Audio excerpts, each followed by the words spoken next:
सबसे पहला क्वेश्चन है दोस्तों, पूरा पाषाण काल में आदि मानव के मनोरंजन का साधन था। मोस्ट इंपॉर्टेंट क्वेश्चन है, आपको बताएं जो पूरा पाषाण काल था उसमें आदि मानव के मनोरंजन का साधन क्या था।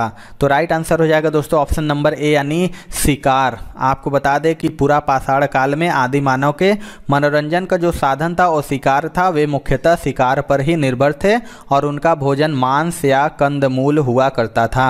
अगला क्वेश्चन देखते हैं, नवपाषाण काल के लोगों द्वारा पाला गया प्रथम पशु था। आपको बताना है कि नवपाषाण के समय उन लोगों के द्वारा पाला गया प्रथम पशु कौन था। तो इसका राइट आंसर हो जाएगा ऑप्शन नंबर ए यानी भेड़। आपको बताएं दोस्तों कि पशुओं के पालतूकरण के मानव प्रयास मध्य पाषाण काल से ही प्रारंभ हो चुके हैं और मानव ने सर्वप्रथम जिस पशु को पालतू बनाया था वह कुत्ता था और कुत्ते को प्रायः 15,000 ईसा पूर्व में पूर्व एशिया में मानव द्वारा घरों में पाला गया और भेड़ दूसरा पशु है जिसे मानव ने पालतू पशु के रूप में अपनाया था।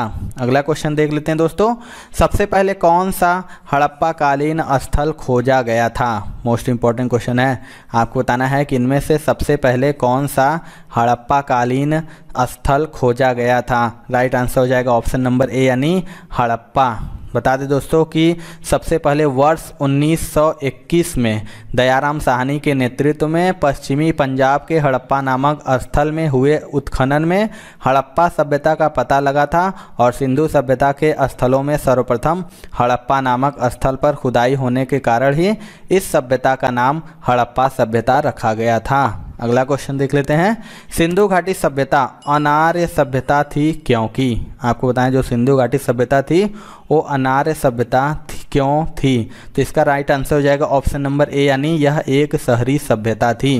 बता दें कि अनार्यों का जो संबंध था वो शहरी सभ्यता से रहा है जबकि आर्यों का संबंध केवल ग्रामीण सभ्यता से रहा है।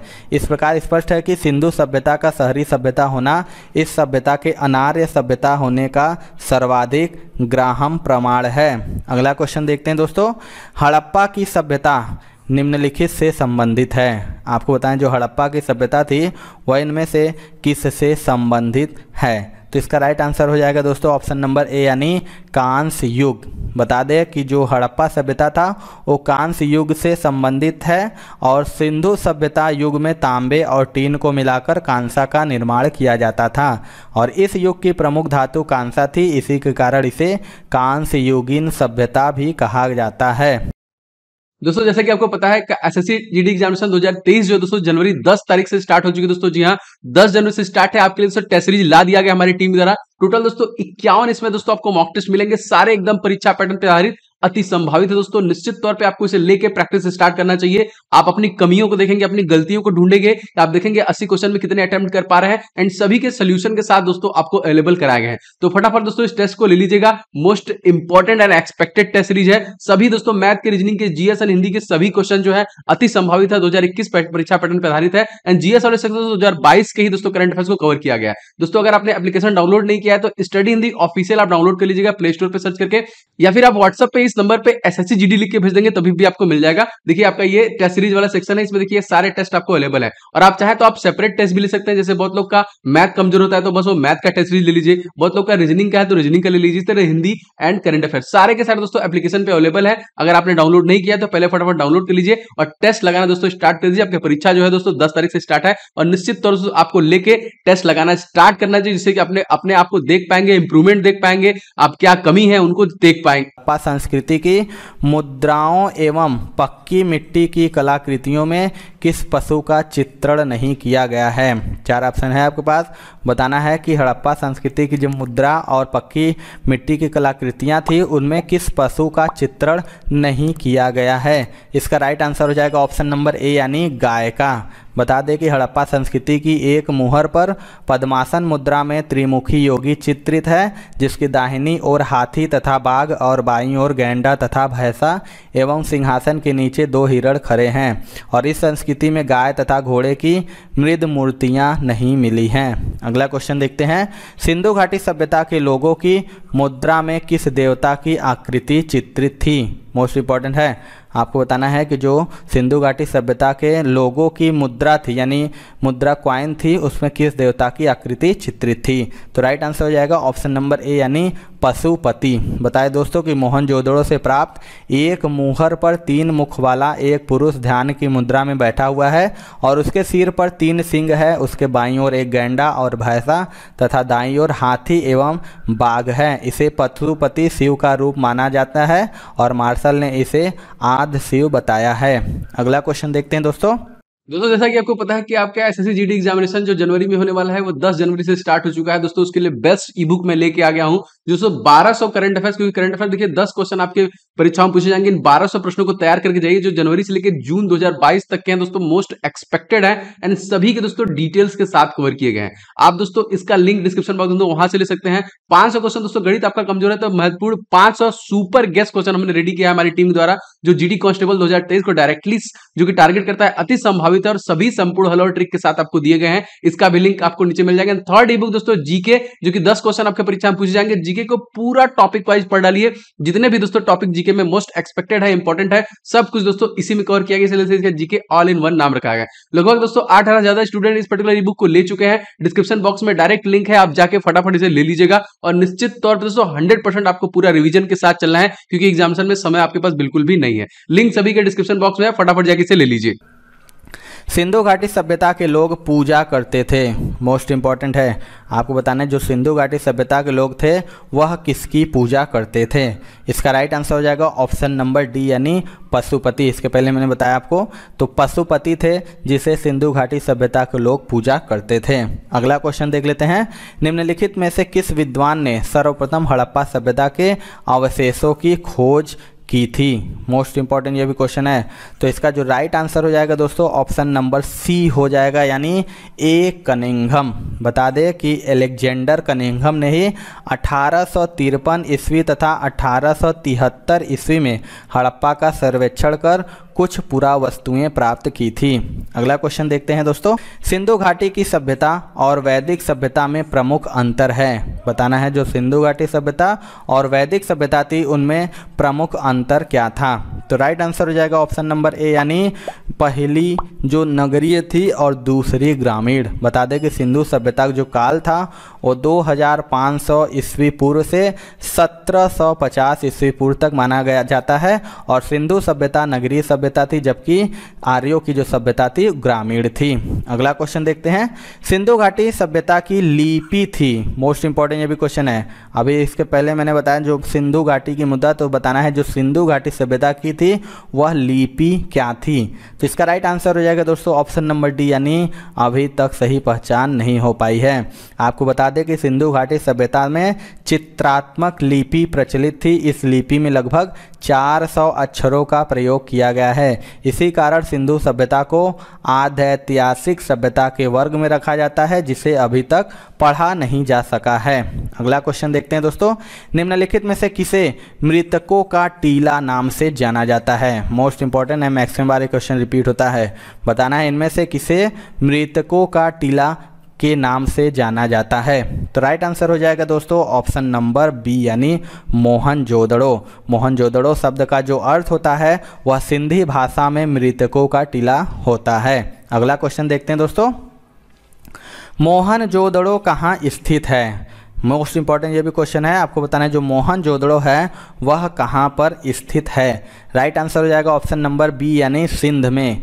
आपको बता दें कि मोहनजोदड़ो सिंधु सभ्यता का एक प्रमुख नगर था और यह सिंध प्रांत जो कि पाकिस्तान में है के लरकाना जिले में स्थित है और मोहनजोदड़ो की खोज सर्वप्रथम 1922 में राखल दास बनर्जी ने की थी। अगला क्वेश्चन देख लेते हैं दोस्तों।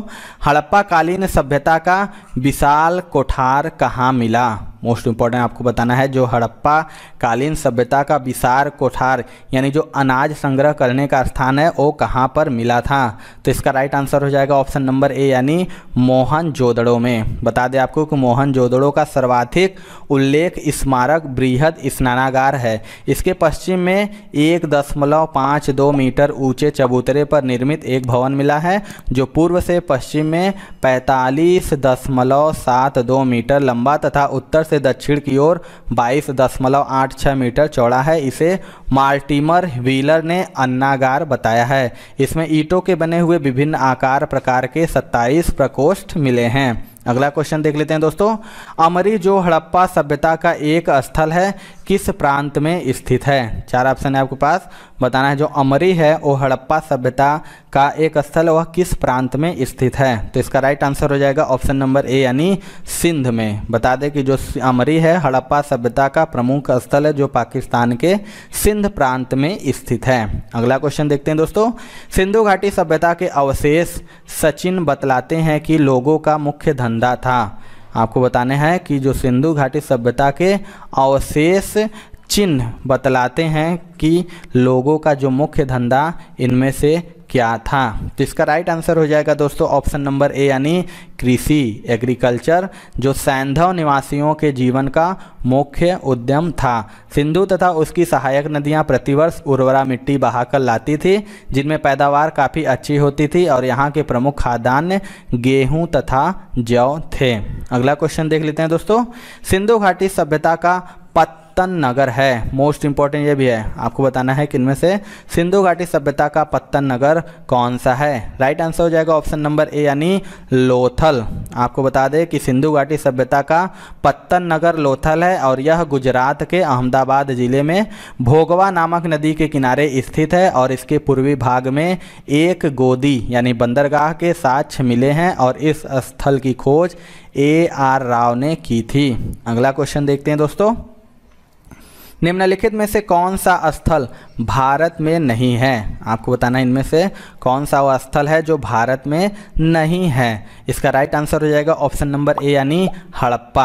आपको बताया मैंने कि हड़प्पा जो कि पुरा स्थल है वो पाकिस्तान के पंजाब प्रांत में मांटगोमरी जिले में रावी नदी के बाएं तट पर स्थित है और हड़प्पा क्षेत्रफल की दृष्टि से सिंधु सभ्यता का दूसरा सबसे बड़ा स्थल है। अगला क्वेश्चन देख लेते हैं दोस्तों। इनमें से कौन एक हड़प्पा सभ्यता की पूर्वी सीमा का निर्धारण करता है? आपको बताना है कि कौन जो कि हड़प्पा सभ्यता की पूर्वी सीमा का निर्धारण करता है। तो इसका राइट आंसर हो जाएगा दोस्तों ऑप्शन नंबर सी यानी आलमगीरपुर। बता दें कि जो हड़प्पा सभ्यता की पूर्वी सीमा आलमगीरपुर उत्तर प्रदेश में है और सिंधु सभ्यता का पश्चिमी पुरास्थल सुतकांगेडोर, उत्तरी पुरास्थल मांडा जो कि जम्मू कश्मीर में तथा दक्षिणी पुरास्थल दैमाबाद महाराष्ट्र में स्थित है। अगला क्वेश्चन देख लेते हैं दोस्तों।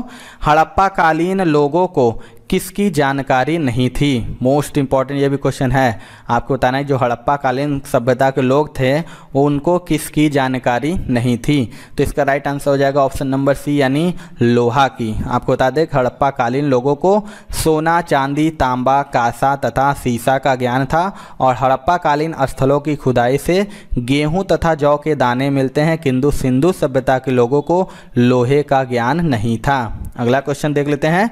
सिंधु घाटी की सभ्यता को आर्य पूर्व सभ्यता किसके प्रमाण मिलने के कारण से कहा जाता है? आपको बताना है जो सिंधु घाटी की सभ्यता थी उसे आर्य पूर्व सभ्यता किसके प्रमाण मिलने के कारण कहा जाता है।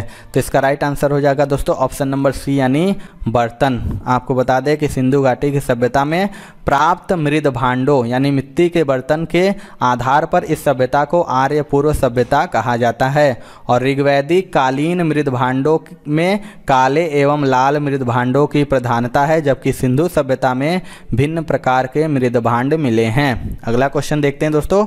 निम्नलिखित में से कौन सा कथन सिंधु घाटी सभ्यता के संबंध में सही है? 4 ऑप्शन है आपके पास, बताना है कि कौन सा कथन सिंधु घाटी सभ्यता के संदर्भ में सही है। तो इसका राइट आंसर हो जाएगा ऑप्शन नंबर डी यानी उपर्युक्त सभी। आपको बताया दोस्तों कि सिंधु घाटी सभ्यता में घरों के निर्माण में निर्माण में ईंटों का प्रयोग किया गया था और मोहनजोदड़ो तथा हड़प्पा में पकी हुई ईंटों का प्रयोग प्रायः मकानों के निर्माण के लिए किया गया है। इसके अलावा देख लेते हैं दोस्तों तो हो जाता है प्रत्येक आवासीय भवन के बीच में एक आंगन होता था जिसके 3 या चारों ओर 4-5 कमरे, एक रसोई घर और एक स्नानागार बना होता था।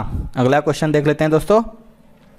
सिंधु घाटी सभ्यता की पहचान निम्न में से है। आपको बताना है, मोस्ट इंपॉर्टेंट जो क्वेश्चन है कि जो सिंधु घाटी सभ्यता की पहचान है वह इनमें से कौन है? राइट आंसर हो जाएगा दोस्तों ऑप्शन नंबर डी यानी शहरी योजना प्रणाली। बता दें कि सिंधु घाटी सभ्यता की मुख्य विशेषता शहर योजना प्रणाली थी और सिंधु घाटी में चौड़ी सड़कें एक दूसरे को लंबवत काटती थी और मकान पक्की एवं कच्ची ईंटों के बनाए जाते थे और नाली एवं सफाई की व्यवस्था भी उत्तम थी। अगला क्वेश्चन देखते हैं। सिंधु घाटी सभ्यता का ज्ञान मिलता है, आपको बताना है जो सिंधु घाटी सभ्यता का है वह ज्ञान इनमें से किस में मिलता है? राइट आंसर हो जाएगा ऑप्शन नंबर सी यानी पुरातात्विक उत्खनन से। आपको बताया दोस्तों कि सिंधु सभ्यता का ज्ञान पुरातात्विक उत्खनन से मिलता है क्योंकि वहाँ कोई साहित्य तथा ताम्रपत्र नहीं पाए गए हैं और मृदभांडों पर कुछ लेख पाए गए हैं परंतु वे अभी तक पढ़े नहीं जा सके हैं। अगला लास्ट क्वेश्चन देखते हैं। मानव द्वारा सर्वप्रथम किस धातु का उपयोग किया गया? मोस्ट इंपॉर्टेंट है। आपको बताएं जो मानव जाति द्वारा सर्वप्रथम किस धातु का उपयोग किया गया? इसका राइट आंसर हो जाएगा ऑप्शन नंबर ए यानी कॉपर तांबा का। बता दें कि मानव द्वारा सर्वप्रथम प्रयोग में लाई गई धातु तांबा थी जिसकी आरंभिक तिथि 5000 BC है अर्थात नवपाषाण काल तक, जिसे विश्व परिदृश्य पर दृष्टिपात करें तो तांबे के उपयोग की आरंभिक तिथि उत्तरी इराक में 8700 BC है। तो ये थी दोस्तों आज की वीडियो। आपकी वीडियो कैसा लगा कमेंट सेक्शन में जरूर बताइएगा। वीडियो पसंद आया दोस्तों तो एक लाइक जरूर कर दीजिएगा और हमारे चैनल पर नए हैं तो चैनल को सब्सक्राइब करके बेल आइकन दबा लीजिए। तो मिलते हैं दोस्तों अपने अगले वीडियो में, तब तक के लिए जय हिंद जय भारत।